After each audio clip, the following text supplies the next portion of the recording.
கண்ணா கண்ணா கண்ணா கண்ணா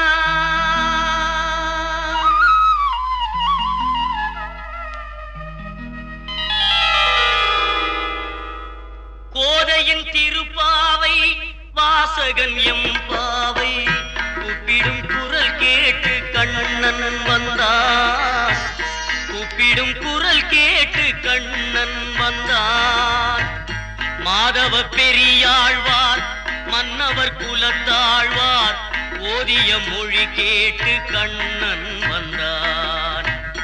ஓதிய மொழி கேட்டு கண்ணன் வந்தான். கோதையின் திருப்பாவை வாசகன் எம்பா